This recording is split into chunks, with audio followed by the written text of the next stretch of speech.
As you see by the title of the stream, it's about controlling your emotions. And I know it's a cliche, everybody hears about it, everybody talks about it, but I'm really going to explain the importance of it and why it's going to affect your life negatively or positively, depending on how you actually control them. So I'll give everybody a second to join up. Beautiful. So, ladies, gentlemen, welcome back to the live stream. University meeting on a Sunday this time. Yesterday I was actually at the beach club doing my thing, going in the ocean. Water out here, by the way, in the Pacific is absolutely fantastic.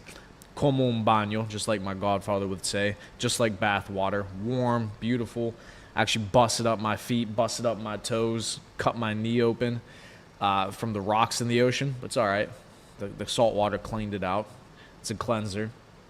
And so, for those of you inside of the Taylor's Code, welcome back. For those of you that are not inside, I urge you to go ahead and get into the organization as quickly as humanly possible, because every single week that goes by, we have new people that are not only making money, but striving to actually make more money than they ever made in their entire lives. We have people in the UK, people in India, people across the world that are making money in USD, in crypto, that's enough to quite literally change their lives. And by the end of this bull run, and by the end of this market cycle that we have in crypto, I kid you not, there are going to be multimillionaires coming out of this organization. Okay? That is a real prediction, real goal of mine, is to make sure that there are multimillionaires coming out of this organization that started with nothing, that started with no money, that started broke, but will turn into multimillionaires within the next year or two. Okay? So, today's topic, controlling your emotions. So this is an important topic because we always hear about people who are emotional, people who operate off of motivation, people who can't control their, chemical makeup in their mind on a day-to-day basis, are incapable of doing things in the long term. Why? Because emotions are temporary, they're volatile, and they don't serve you in the long term in terms of accomplishing your goals and the vision that you have for yourself. A man especially, okay, women, they're going to be emotional. Women are emotional creatures. We can't deny that that's a fact. But for men, you can't be a man and be competitive in the world today while not being able to control your emotions, okay? A man that operates based off of his emotions is a dangerous man, right? Emotional men, they do things whenever they're angry that they shouldn't be doing. They do things whenever they're investing that they shouldn't be doing. They do things in business that they shouldn't be doing whenever they get emotional and they allow their emotions to take over. Men who are emotional and get lost in their emotions, these are the people that end up killing other people. These are the men that end up doing things that are horrific, crimes, etc., stealing, terrible things, okay? It's the men who are stoic and can control their emotions that are going to have success in the long term. Regardless if I'm in a different country, regardless if I'm traveling, on a trip, on vacation, I'm going to do what I have to do to be able to deliver a message, to deliver a product, to deliver on my promise to the people inside of the organizations, that I'm going to do these live streams, I'm going to do these talks every single week. I don't operate based off emotions. Whenever I invest into crypto, whenever I invest into businesses, I don't operate based off of emotion. I operate based off of logic, based off of what makes sense and what I know to be true. That's how you're competitive in today's world and in any aspect of life. Emotional men who buy into their emotions are not even attractive to women. They're not attractive to the family around them. They're not good for society, okay? And I'm not saying that men shouldn't be emotional in the sense that you can't have an emotion. You're not allowed to have emotions. You're not allowed to feel a certain type of way. No, you're still a creature. You're still a human. You're still somebody who's going to feel emotions.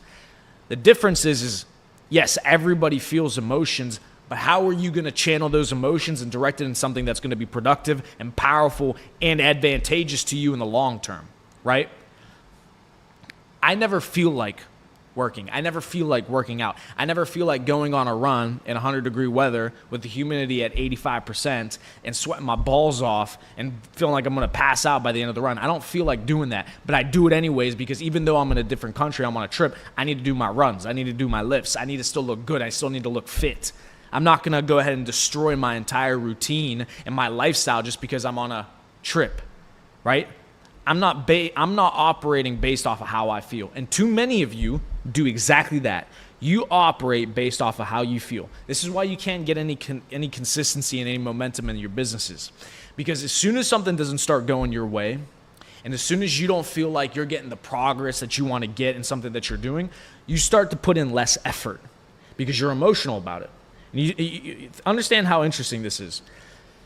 When people are excited for a new job opportunity, a career, a business that they're doing, they're going to give it 100% effort. They're excited, they're motivated, they're hustling, they're 24/7, doing what they got to do, boom, boom, boom, boom, boom, right? But because they're not educated and they don't have the experience that they need in that industry or in that career, they're not going to have success right away. This is the reality of anything new that you do. You're not going to have success right away.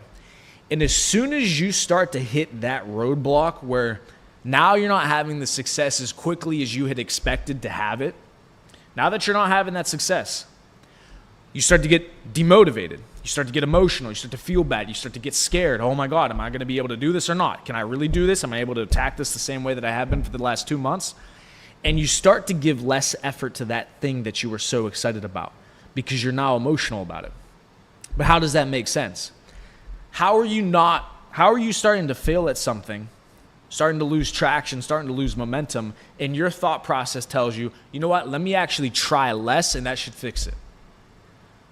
Think about that paradox.